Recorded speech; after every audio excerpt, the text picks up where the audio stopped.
Hello, everyone. Welcome to our daily English podcast. Today, we're diving into some unconventional and effective ways to learn English.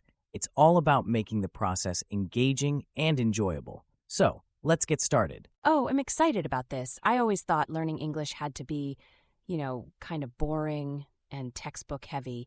But you're saying it doesn't have to be that way? Exactly. Think of it like this. When you were a kid, you probably learned your native language by listening to the people around you, right? It was natural, and it was fun. That's the kind of experience we want to recreate when learning English. That makes sense. So what are some of these unconventional methods? I'm curious. Well, one of the most effective ways is through listening and learning, like the Adept English podcast by Hillary. She created a method that aligns with how our brains naturally want to learn. It's like having a conversation with a friend, rather than sitting in a classroom. Wow, that's interesting. So it's like learning by osmosis, just absorbing the language naturally. But how does that work practically? Great question. Imagine you're listening to a podcast about friends discussing their weekend plans. You hear phrases and vocabulary in context, which helps you understand and remember them better. It's like being a fly on the wall during a real conversation. Oh, I love that. It's like eavesdropping, but for educational purposes. So do you think this method helps with learning slang and idioms too? Absolutely. When you're exposed to real conversations, you pick up on the nuances, like slang and idioms, that you wouldn't necessarily find in a textbook. It's all about context and usage. That's so cool. I guess it also helps with pronunciation and fluency, right? Hearing native speakers must make a big difference. Exactly, it does. Hearing the rhythm and intonation of native speakers can really improve your pronunciation and fluency. It's like learning to dance by watching the pros. I love that analogy. So what's another unconventional method we can explore? Let's dive into the listen and learn method, which is really fascinating. This approach was developed by Hillary from the Adept English podcast. It's designed to help you learn English in a way that feels natural and intuitive. Oh, I've heard about Hillary's podcast. So how does this method work? What's the secret sauce here? The secret lies in its simplicity. The listen and learn method focuses on listening to English as it's naturally spoken. Hillary structures her podcast to mimic real-life conversations, which helps your brain absorb the language more effectively. That sounds really effective. So it's like you're learning without even realizing it, just by listening? Exactly.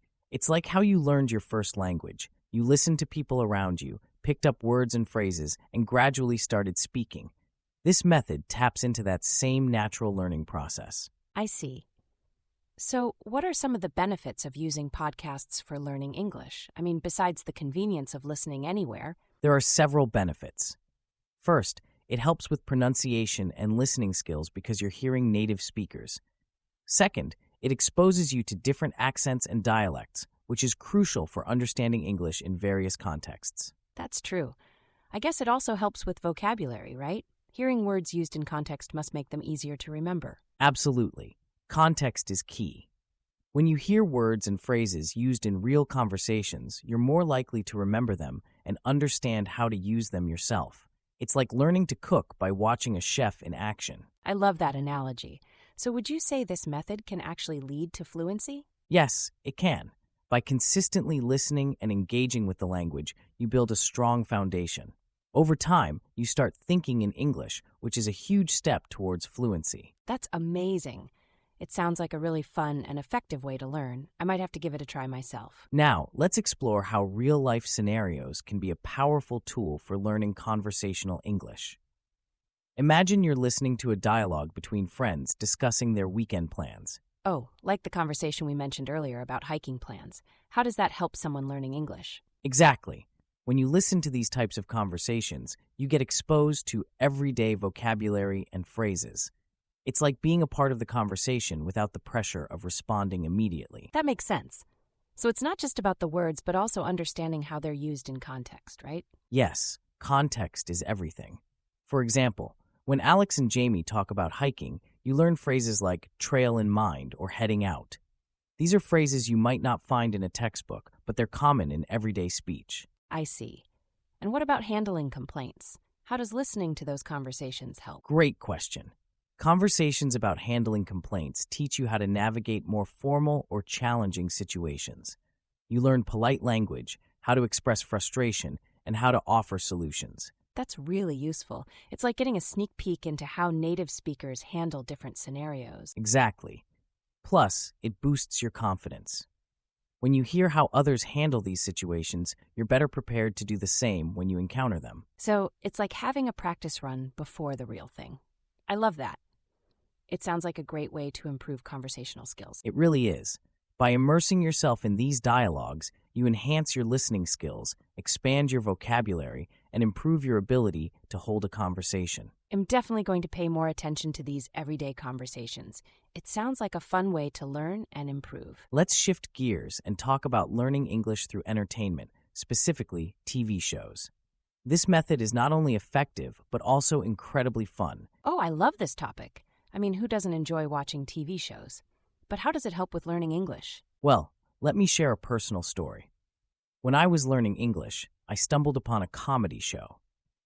At first, I didn't understand everything, but I could follow the plot and the humor. Over time, I noticed my vocabulary expanding and my understanding of cultural nuances improving. That's amazing. So it's like you're learning without even realizing it, just by enjoying the show. Exactly. TV shows provide context and expose you to natural language use. You hear how words and phrases are used in different situations, which is invaluable for language learners. I guess it also gives you cultural insights, right? Like understanding jokes or references that are unique to a particular culture. Absolutely. TV shows are a window into the culture. They help you understand social norms, humor, and even regional accents. It's like getting a cultural crash course along with language lessons. That's so cool. And I suppose it helps with pronunciation too, hearing how actors speak naturally. Yes, it does. You get to hear the rhythm and intonation of native speakers, which is crucial for improving your own pronunciation and fluency. I'm definitely going to start watching more shows in English. It sounds like a fun and effective way to learn. It's one of the most enjoyable ways to immerse yourself in the language. So, grab some popcorn and start learning.